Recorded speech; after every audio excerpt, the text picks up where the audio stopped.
and nobody could show anything in court. So it was done with a secret court under secret interpretations of laws and so on. I mean, this was all a secret government. Hi, I'm Nick Gillespie with Reason TV. Today we're talking with William Binney. He was a longtime NSA employee who quit the service, the National Security Agency, shortly after the 9/11 attacks when he was acting as technical leader for intelligence. He's kind of like Edward Snowden 1.0. He helped to unmask a lot of NSA abuses. And we're going to talk with him about what he found, what he thinks about recent revelations, and why the earlier range of concerns really didn't set the world on fire the same way that more recent ones have. William Binney, thanks for talking to us. Thank you. In 2002, you, Kirk Wiebe, and Edward Loomis asked the Department of Defense to investigate the NSA, an agency you had been working at for 30 years plus, for wasting money on Trailblazer. What was Trailblazer? What did it do, and why did you object to that? Trailblazer was the NSA's attempt to catch up with the digital age. That is, communications were exploding, and they felt they were falling behind, so they tried to create a program that was to try to bring them into that digital age so they can manage the communications and sorting out what was important for them to look at. The problem is Trailblazer didn't do anything. As far as I know, it didn't produce anything for roughly a little over $4 billion. And this was an attempt to, was this an attempt to vacuum up all forms of digital communications and transactions and things like that? Originally, I don't know if they had that as their objective, but certainly they had the objective was to be able to deal with it. So if they didn't vacuum it up, they had to at least look through it. Right. So, and you say it was a waste of money, partly because it was ineffective. Yeah, it never produced anything. Yeah, that's right. Is that a general problem with these kinds of overarching technological solutions to information gathering, that when you start bringing in everything, you can't people always talk about it's like finding a needle in a haystack, and a lot of people seem to want to have more and more hay rather than more and more needles.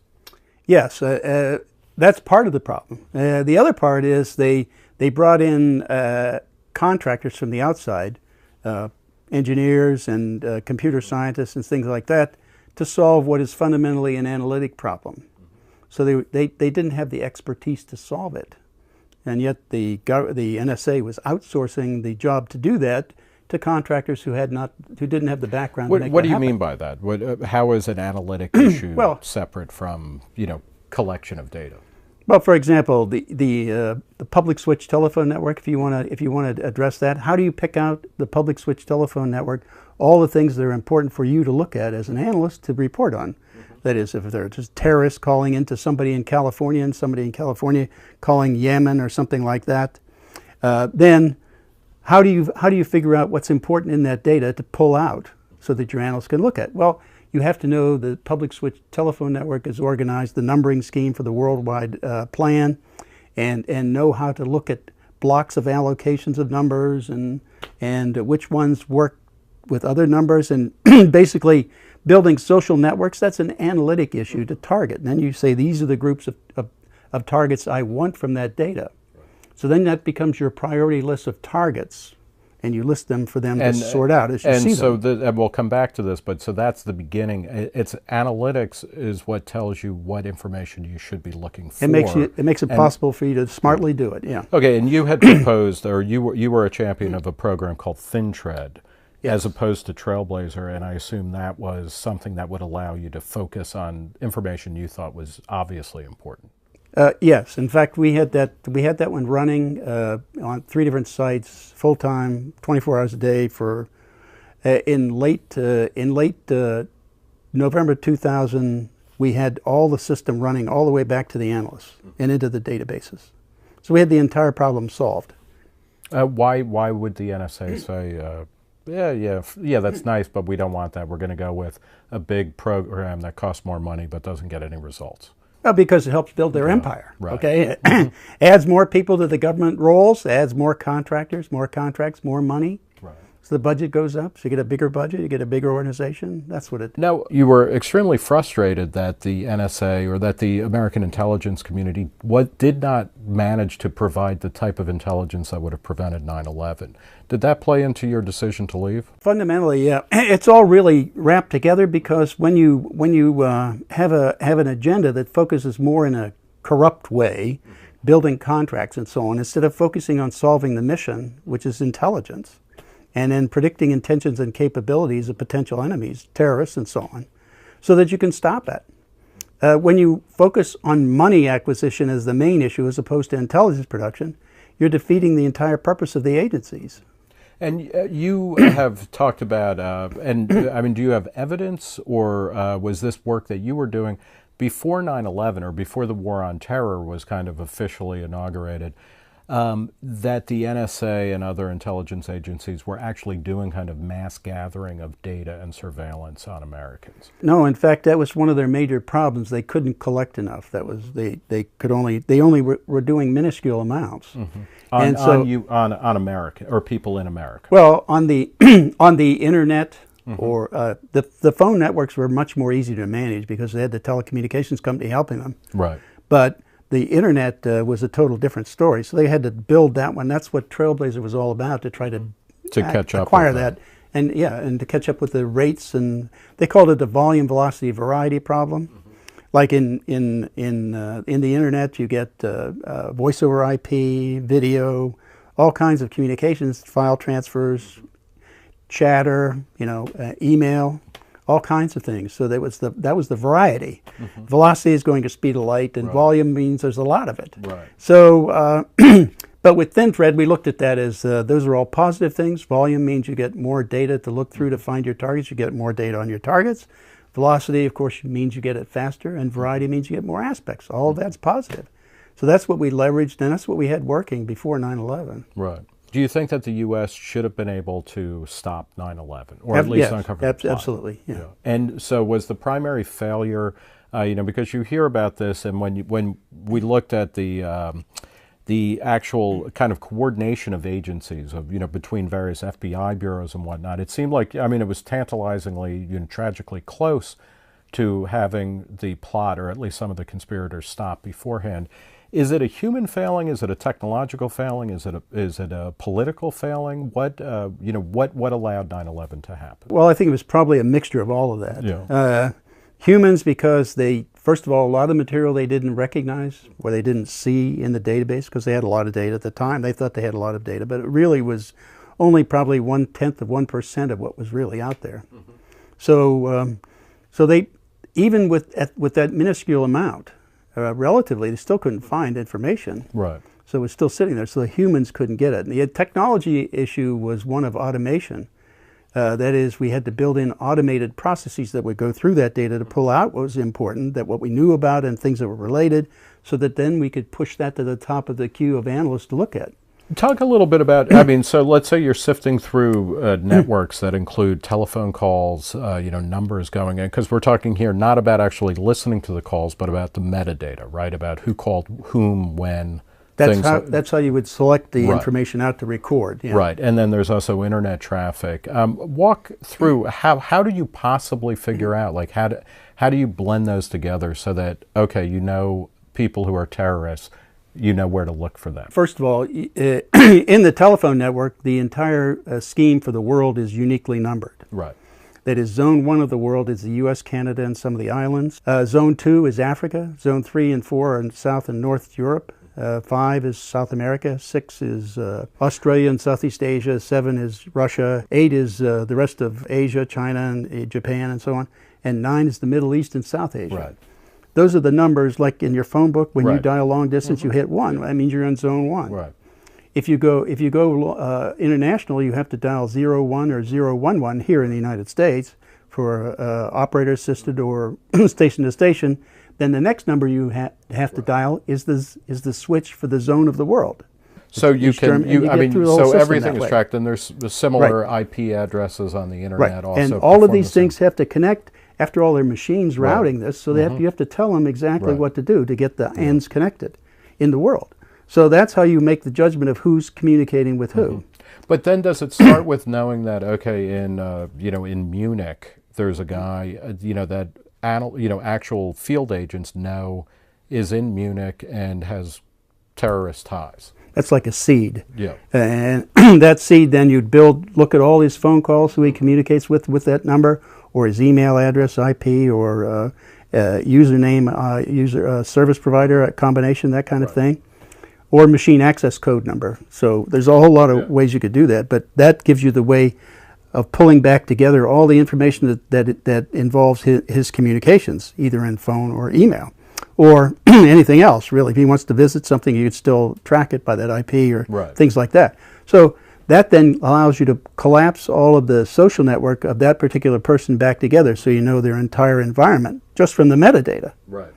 So that's why metadata is more important than content, really, because it gives you the scope of what they're up to, and also it allows you to order it in terms of a timeline, so you can see how they're interacting over time. Right.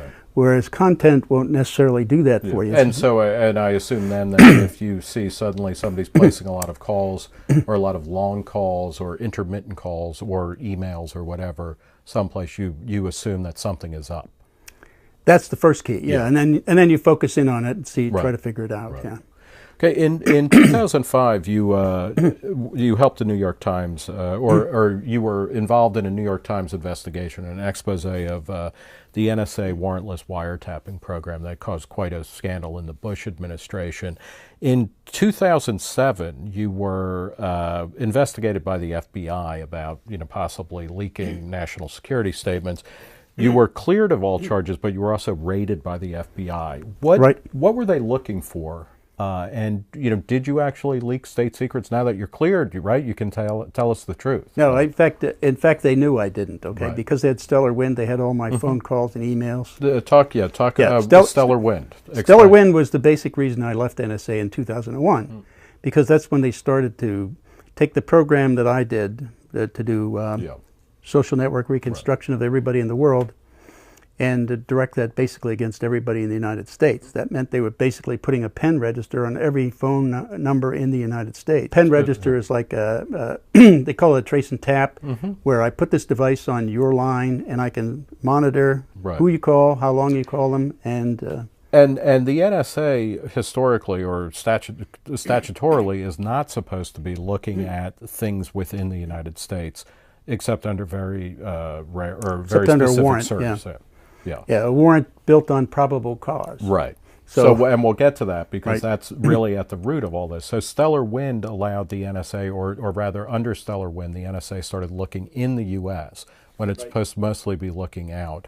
And what did what were you suspected of having done? Well, that was a pretext, okay? The whole idea was to retribution for our DOD-IG complaint against NSA for corruption, fraud, waste, and abuse. Right. That was the reason they raided us. Everybody who signed that complaint was raided that day. That was Ed Loomis, Kirk Wiebe, myself, and also Diane Rourke, who was the senior staffer on the House Intelligence Committee. So we had both the Congress and people from inside NSA complaining about the corruption there. So we were all raided at the same time because of that. And they used the pretext of the New York Times leak of the warrantless wiretapping. Right. So they were claiming that you were one of the leakers. But they already knew from Stellar Wind that we had no contact with those people. Right. So what happens when the FBI raids your house or raid your belongings? For me, they came in with guns drawn, and they came up, pointed guns at my family and me. So I was getting out of the shower. Yeah. I just asked them if I could put some clothes on. Right. I wasn't really. I was in the military. I had people pointing guns at me at different times. So, but they came in and they just got us isolated. My family was there. I was on the back porch, and they went through and searched everything and took my computer. And and at that point, you were running a consulting business? We had a consulting business. Yeah. That can't be good for business, is it? No, in fact, it destroyed our business. Yeah. Did you get your materials back? Not all of them. See. They claimed that under NSA 59, NSA Act 1959, that if there was something sensitive, nothing was classified, okay? But they said if there was something that was sensitive to them, they could keep it and not tell us what it was or return it. Yeah. So in other words, they claimed that some of the stuff was a pretext to justify the raid, okay? Right. That's all. So and that's mostly just to you think it was like to send a scare into you or to it was to intimidate us to keep quiet. Yeah. You know, now you're a patriotic fellow. You volunteered for the military during Vietnam. You spent your entire career at the NSA. Does does this type of activity make you think twice about the goodness of the American experiment? That's the reason I've been coming out publicly, is because where I see it going is toward a totalitarian state. Mm-hmm. I mean, you've got the NSA doing all this collection of material on all of its citizens. That's what the SS, the Gestapo, the Stasi, the KGB, and the MVD did. I mean, that was all their. I mean, these are the people I worked for 30 years. Right, okay? And you were a Russia specialist, right? You covered or you surveilled the Russian military. Russian and the Warsaw Pact, yeah. Yep. Okay, so you know how totalitarians did things, right? Yeah, well, that's why Chancellor Merkel was calling what they're doing here the actions like the Stasi. Yeah. Do you think that's a legitimate analogy? Yeah, absolutely. Okay. Now, why is it though? Because I mean, or play that out a little bit more. Have we seen? You know, one of the things that was a kind of common feature in East Germany or in the Soviet Union was that you'd look out the window and you'd see your neighbor being hustled out, and then nobody ever talked about him again. Is that really happening in the U.S., or is it likely to? Well, they're using that data that NSA is collecting to arrest people right now through the Drug Enforcement Agency and the FBI. Right. They're already doing that, and it's not a warrant, so they have to do a parallel construction to go out and find other material that would substitute for that. Right. And so you're saying then that say the DEA uses data that they gather from an intelligence agency. From NSA. Okay. And then they go out and they find the actual right. They can't say, oh, well, we got this tip from NSA, so we're arresting you. But they know this person is doing this, that, and the other thing, right. So then they go out and track them. That's right. Well, actually, they go out and arrest them. They say, some of them have said, at least in the article, Reuters, they said we were told simply to go to this parking lot, wait for this truck to come in. When it comes in and parks over there, go arrest them, bring the drug dogs in, and go find the drugs. Mm-hmm. So, but that's all content. That's what NSA is collecting, and that's what the FBI and the DEA and the other law enforcement agencies are using. Here, and we'll talk more about this, but isn't that what intelligence is for? Because as long as they're going after guilty people, what's wrong with that? You and I, or at least me, I have nothing to worry about because I'm not a criminal. What's wrong with that kind of logic? Well, I don't have any problem with it as long as they do it constitutionally, and it follows the Constitution of the United States, which is violating. I mean, this is a direct violation of privacy of everybody in the country.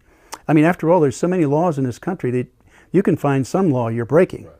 So if they want to come after you, then they've got a pretext now because they've got everything you've ever done recorded. And I mean, let's be, and this might just be the Cold Warrior, America's #1 in me fanboy going, but we're doing it better than the Soviet Union or the Stasi ever did, right? We're doing better in terms of collecting amounts of data so that you can individually target people if you want to. Right.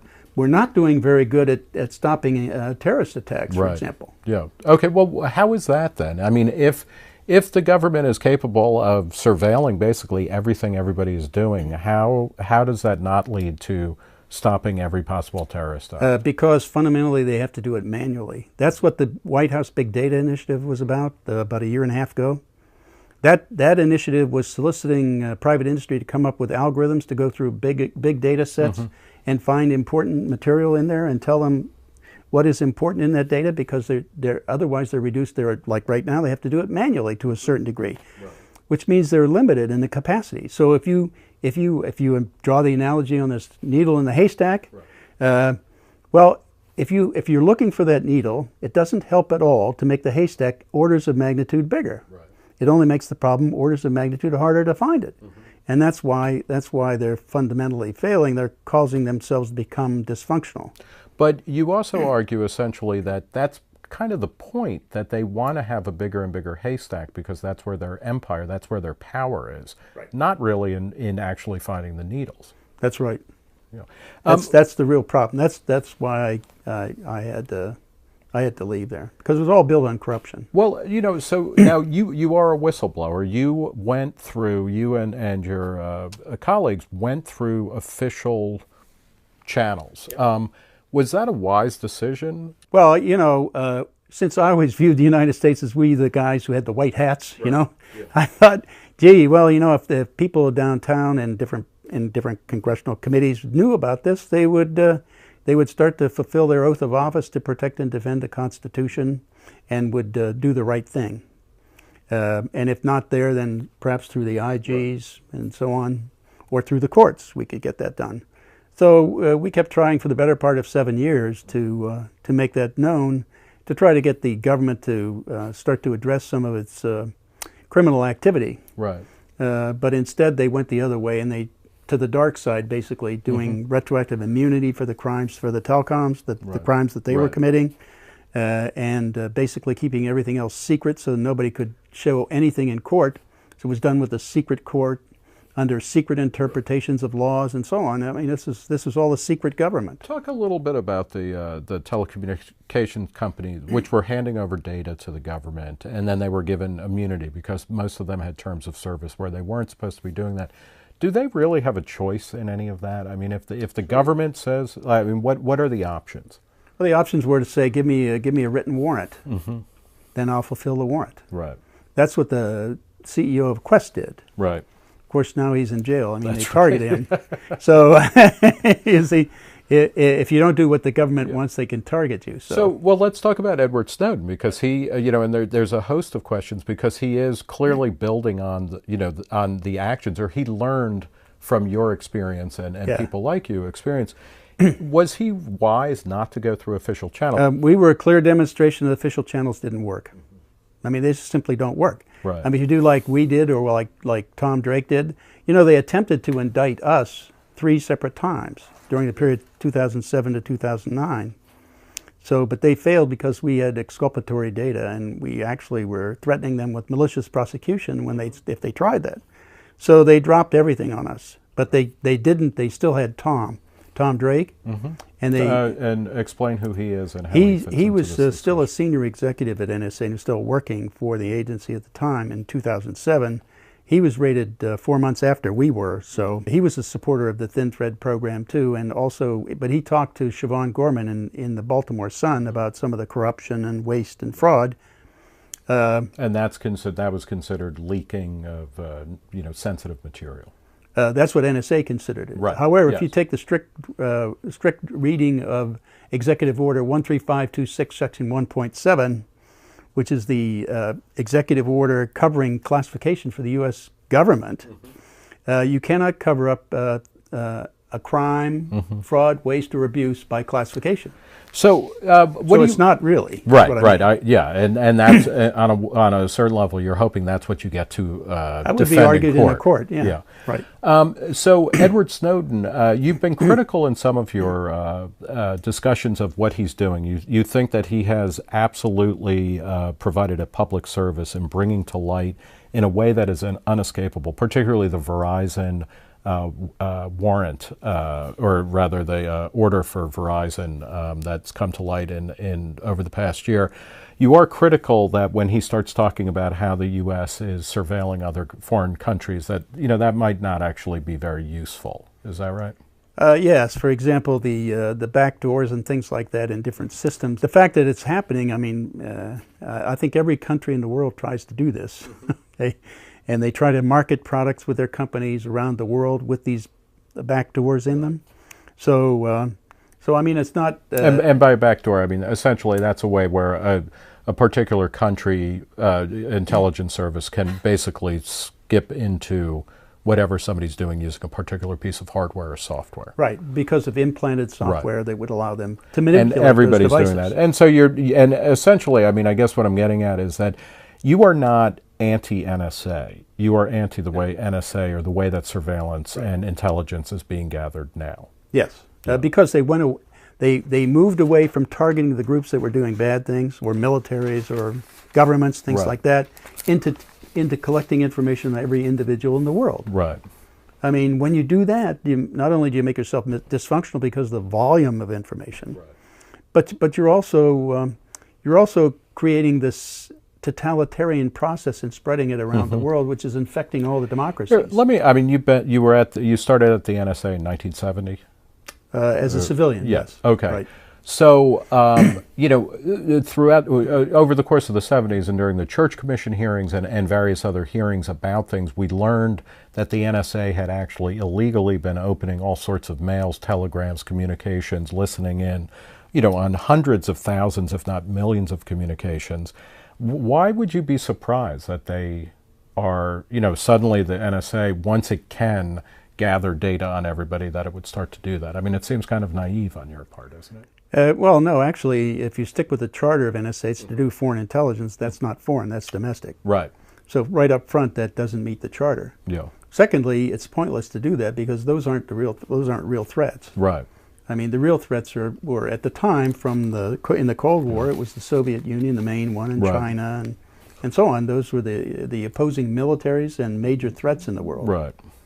Here. So, well, one of the things that I mean, and it's interesting when you first talked about Trailblazer, you brought it up in the context of this is a waste of money and resources that doesn't produce anything worth doing. I mean, it's kind of like you were trying to be a good government employee by uncovering waste.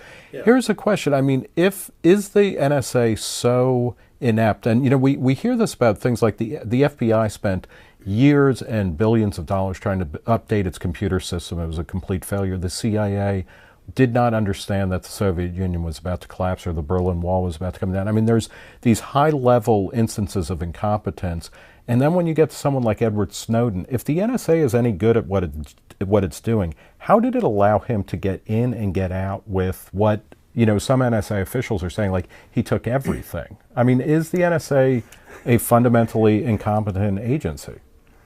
Well, let me put it this way. In the Thin Thread program back in the late 90s, mm-hmm. we were preparing and proposing to do an automated analysis of the network log. Mm-hmm.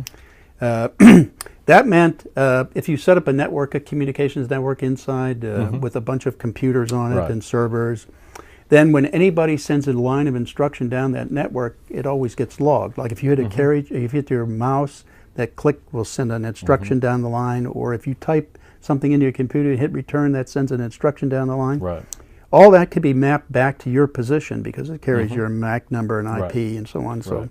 So you can be mapped, and the network log has it all laid out of everything you're doing on the mm-hmm. network when you're on it. So if you imagine thousands of people on the network simultaneously, well, we were preparing to do a network log analysis we could follow what everybody was doing. Mm-hmm. Now, one of the primary reasons we would do that would be to watch what analysts do with the data, right. so that we can see whether or not they're using good analytic techniques or not, if they needed training or something mm-hmm. like that. We would also use it as a training tool. But also, if anybody started to download something, mm-hmm. you would know it immediately. Right. So we ran into two main camps of opposition in doing that. Mm-hmm. The first one, and this is a good one, the analysts objected to being monitored, their actions being mm-hmm. monitored. Right. Which is a joke, right? Yeah. Considering what they're doing. Right, right. And secondly, management opposed it because if we did that, you see, we would know every transaction going on with money transfers, all the spending on a given program, all the program returns in terms of the results coming back from field sites and inputs from any source. Right. We could monitor all that, and then we could list it out in terms of auditability. What is the return on investment in this program or that one? And management didn't want that at all because that could make them accountable for how they spent money and the success or failure of a program. So in another way, I mean, basically what you're saying is that at the most technologically sophisticated and powerful reaches of government, you're seeing exactly the same dynamics that you would find at the lowest level kind of division of motor vehicle bureau, where people are like, hey, I'm getting my job done. You don't have to look at me. You don't have to follow me. Just trust me. Right. Wow. Right. But that leads to corruption, too, because they're not audited. Right. The government doesn't audit NSA right. or CIA or any of the other intelligence data. Well, they can't, though, right? Because it's all sensitive material. If they audit it, they'd have to kill the auditors, right? No, there's nothing stopping them having cleared analysts come in and doing an audit. Do you have a sense of, people always talk about the NSA as like the ultimate kind of black box within the government. What is the NSA budget? I think it's probably on the order of it's over 10 billion a year now, I think, and probably you have to add another 8 to 10 billion, probably, or maybe 6 billion, 6 to 8, for the services, the NSA, CSS, combined security services. And how much of that do you think is money well spent? I would probably think no more than 50% of it. Okay, let's talk a little bit about a couple people who are in the news recently. You know, we know that James Clapper, the Director of National Intelligence, is a liar. I mean, by his own admission, he acknowledged that, you know, he was trying to say the least untruthful things to a senator. Not wittingly. Yeah. But what about Keith Alexander? You have harsh words for him. And talk a little bit about him and the kind of the hierarchy at the NSA. Well, he's kind of setting he's putting forth an argument, a false argument. For example, saying that, well, when before 9/11, when the two terrorists came into the West Coast and called home or back to the Yemen center, and that we could tell the Yemen center, but we couldn't tell the other end. Right. Well, I mean, you know, he must have. And he's saying that. Okay, yeah. But he's saying that in the sense of, well, if it's in the United States, we couldn't tell that end of the United States, and so my daughter, for example, uses the phone in the United States, and so therefore. Any of the terrorists can also use it, so we need to take it all in to find it.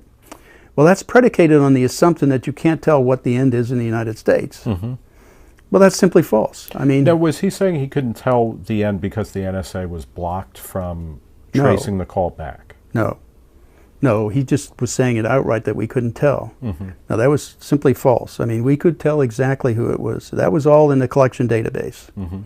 The problem. Why would he dissemble on that, especially if it's something that is so easily shown to be right? It's like having caller ID on. Right. That's all. Well, I mean, that's the narrative coming out, because that supports the argument for collecting everything in the United States. If you can't tell where it is, you have to collect it all and then sort it out later. He's saying that you can't identify it really in real time. That's simply false. I mean, we had no difficulty identifying anywhere in the world who these numbers were, or where they were going to, or whether they were mobile or fixed. So we didn't have any problem doing that as it was collected.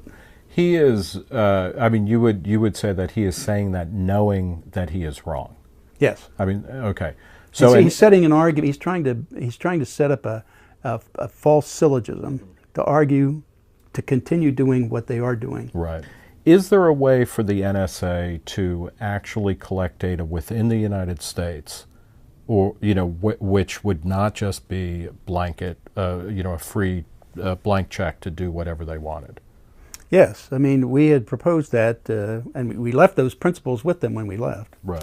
But the whole idea was. I got a feeling they didn't look at those whatever documents you left. Probably what they did was, that is, once we had a U.S. person contacting a terrorist. We would do things like encrypt all the attributes so you couldn't tell who it was, and that would be in the collection database as well. So you never really had the truth. It was always under an encryption. And it would stay that way until you build probable cause. If you could build probable cause, show it to a court, then you could decrypt them and target them that way. And also pass it on to the FBI to target. What else is Alexander? What do you think are his other falsehoods that he's peddling in order to either maintain the status quo or expand it even more?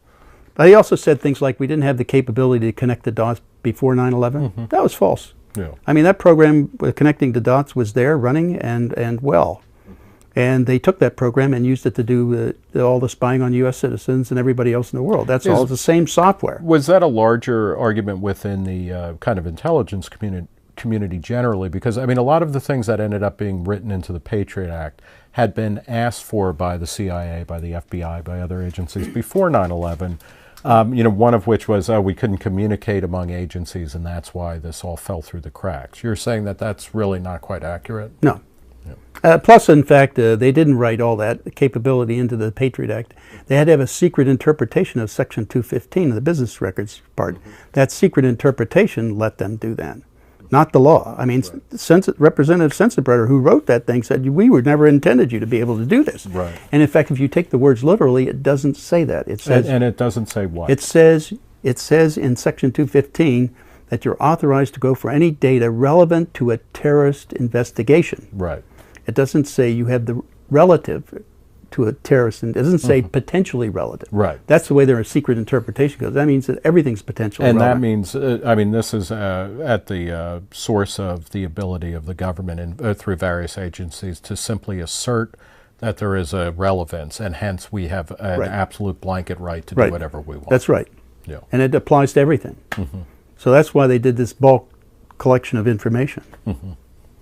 There are two kind of extraordinary developments just in the very recent moments. One is Judge Richard Leon in the Clayman case against the NSA, denouncing the NSA's actions as almost Orwellian. And then a presidential commission just recently, this week, issued a report concluding that the NSA can safeguard American lives and American interests without violating the Fourth Amendment guarantees. They talk about reforming the FISA courts, that metadata should stay in private hands rather than immediately be done in public. The end to using national security letters, which are essentially a writ of assistance or a suspicionless warrant. And that there should be a civilian to head the NSA rather than a general, which President Obama has already said he's not interested in hearing that. Well, are these things going to work? I mean, what are the ways then to kind of constrain the absolute power that the NSA clearly wields in a technological realm? Well, you see, in my view, all that stuff that they're talking about is like putting lipstick on a pig. Okay. That's basically what it is. It does absolutely nothing. Because the courts, no matter what they do, the courts and the intelligence committees or the rest of Congress, they have no way of really verifying anything that NSA or the FBI are telling them. And for example, the FISA court is it was published by the New York Times as early as August 2002 that they were misleading that court to get warrants. They knew that from the beginning. This is a long-standing problem. Okay, so let's say, and you've been critical of, part of it is people like Keith Alexander are, and James Clapper are lying to Congress. They're saying, oh well, we're not doing that, or we're doing this, or we can't tell you because then we would it would compromise national security. You have to trust us. That's nonsense too. Right. If the recommendations that are being put forth by a presidential commission are no good, what are the ways where you can actually rein in the power of the NSA so that it is both protecting American lives and interests and staying within the constraints of the Fourth Amendment or the Constitution? We had proposed to Congress earlier this year, it's a couple months ago, that is the whistleblowers that were involved in this thin thread program. Here's how you can verify what NSA is telling you. And it's basically revolved around the Congress and the courts having organic technical capabilities with them and subordinate to them, so they're directly responsible to them, not to any intelligence agency, so that these technical groups would then be cleared and have positions inside NSA or any FBI or any of the other agencies where they could go across any network, look at any of the data that's in there, monitor what's available in those databases. For example, you could go into NSA when Senator Wyden asked for how many U.S. citizens are in your databases, right? And they said, no idea. Well, no, they said the official answer that came back says, well, we can't tell you because that would be a violation of their privacy rights. Right. I mean, that's ridiculous. Well, it would take a simple little set of program to go through. I'm going to count every phone number in there that starts with a 1. And then just look in your front of your white pages. You list the area codes down, which part of the U.S., which are part of Canada, and so on. I'll just count the ones that are in the U.S. That's a simple program that would tell. Who would man that? I mean, in your construct, who would man those? Those task force that are able to go through it. I think that it should be drawn from a set of hackers inside the United States, and that these hackers should be rotated periodically so that they're not there and they don't get infected by the existing structure like Congress is, right, or even the agencies. So that you would always have a fresh set of hackers in there. Trying to find out what they're doing wrong. Wouldn't you also be, just creating the next generation of super villains who, go in, they have a great understanding of what's going on, and then they get rotated out and they start their life of crime or terrorism? Well, you have to go through a clearance process, including for NSA. You have to have a polygraph and things like that every 5 years. At least that's when I was in. They were doing that. So, I mean, you have to go through a clearance process to be able to access that data. Now, I mean, is Congress capable? I mean, Congress, and we should talk a little bit about your relationship to, or your Republican Party affiliation, and your kind of long, interesting history with Richard Nixon, in terms of kind of the way that you think about things. But is Congress, at least for the past 40 years, has been giving away its power. It's been ceding its power when it comes to making war or declaring war. It seems to kind of give away its power to to various agencies to say, okay, yeah, we'll believe you. Yeah. I mean, what is wrong with Congress? And is Congress really capable of exercising any kind of backbone to make sure that the government surveillance apparatus is not just running amok with all of our rights? Well, they certainly don't appear to, do they? Mm-hmm. I mean, some people seem to have a backbone down there, but the rest of them don't. Mm-hmm. And I guess the forces down there are just too numerous right now to be able to get something moving.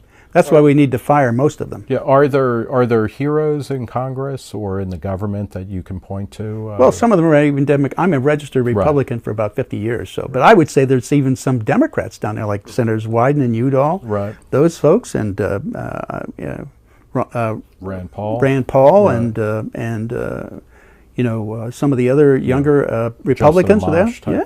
Amash, and Conyers is joining him too. So he's one of the old Democrats. So. Yeah. I mean, and they were trying to unfund NSA, and they just about did that. And we were trying to support that here because that's one of the ways of stopping them to do is take away their money, and they can't afford to do it. Talk a little bit about Richard Nixon and why Gerald Ford is actually one of your personal villains in not politically per se, but in terms of how it affects national intelligence and the way in which the Constitution is overrun.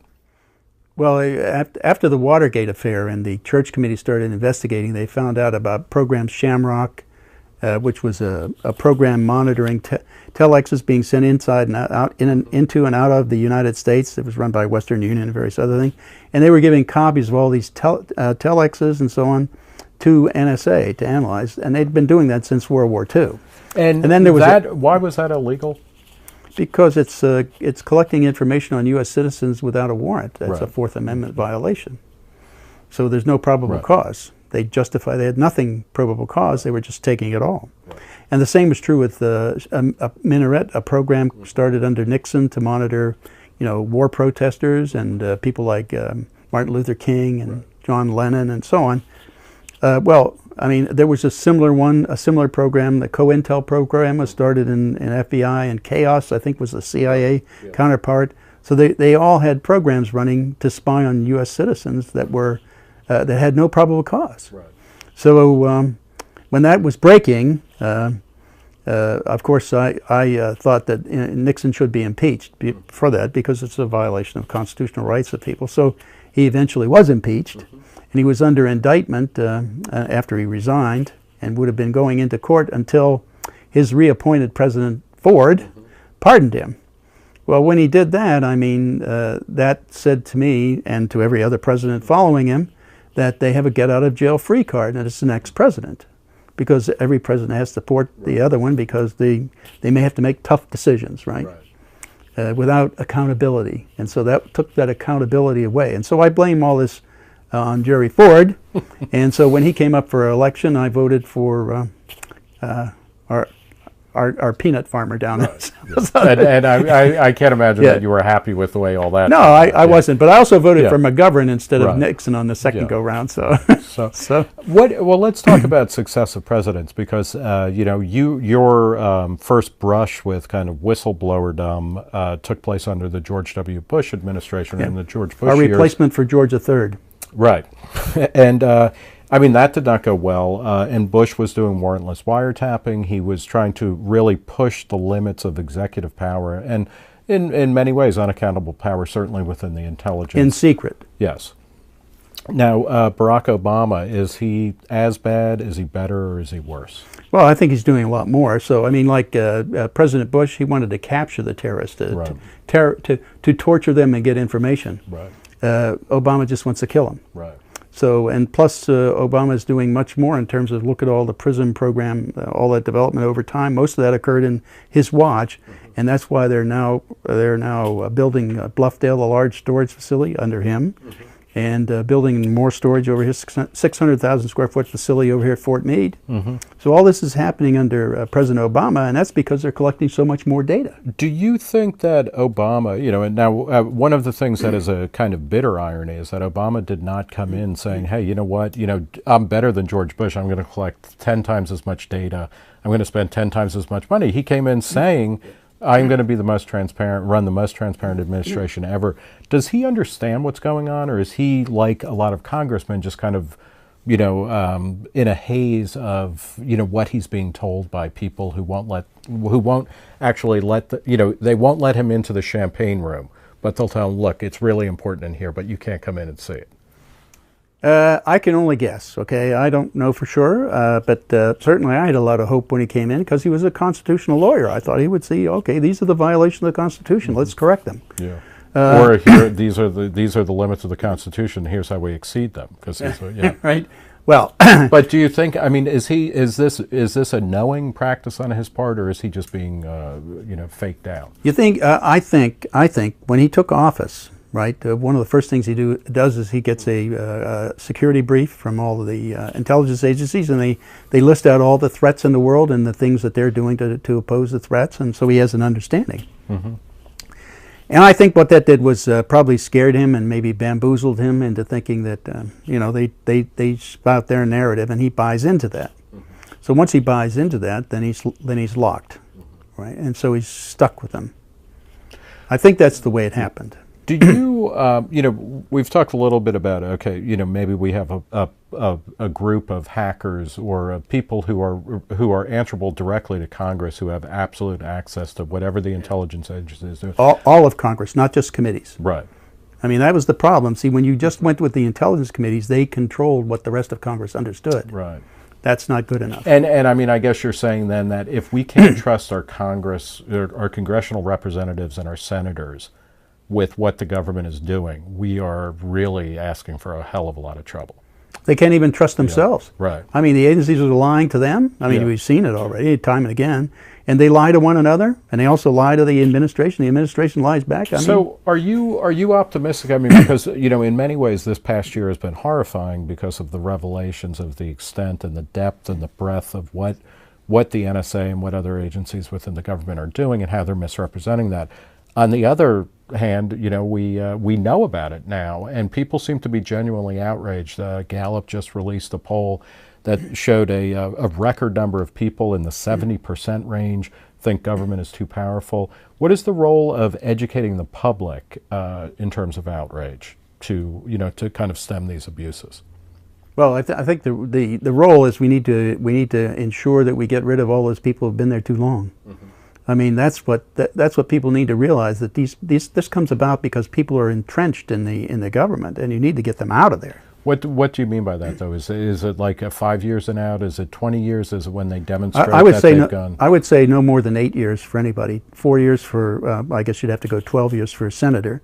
But you're talking about term limits and stuff like that. What about time limits? Yeah. Yeah. What about at the agencies themselves? I mean, what is too long? You were at NSA for over 30 years, right? Right. Well, some of the agencies are, it's difficult because you've got highly technical problems that you have to have people who understand it. It takes a long time to do that sometimes. But in the technology area, there's not a problem with that, I don't think. But in the management areas where the issues become, where managers begin to control things in a way that aren't maybe technically smart. And if they start doing that, then they corrupt the entire process, which is what's happened over time here. So management has to be rotated in and out, and I think fresh people from the outside always help. Do you think the NSA management and Congress maybe should do some trust building exercises? I don't think that would help them. Retreat? No? I don't think that would help them at all. Well, I guess we need to simply replace them. We need, in the next election, we need to come, if you're religious, we need to come to Jesus moment. That's right. Yeah. Well, as a final question, would you recommend a career in government for your grandchildren or for people who are just graduating college now? I would, because I think that it's better to infiltrate and infect it from the inside with character and integrity. I mean, you can't get it from the outside because they simply lie to you. And they smile at you, walk away, and keep doing their thing. So, but if you infect it from the inside, you've got good people coming up the ranks. So I would just remember, anytime you do that and accept that kind of job, you just have to understand you have to protect your character and integrity through the whole process, because that's the first thing they'll try to do is corrupt that for you. Well, William Binney, late of the NSA, thank you very much for talking with Reason You're TV. welcome. Yeah. For Reason TV, I'm Nick Gillespie.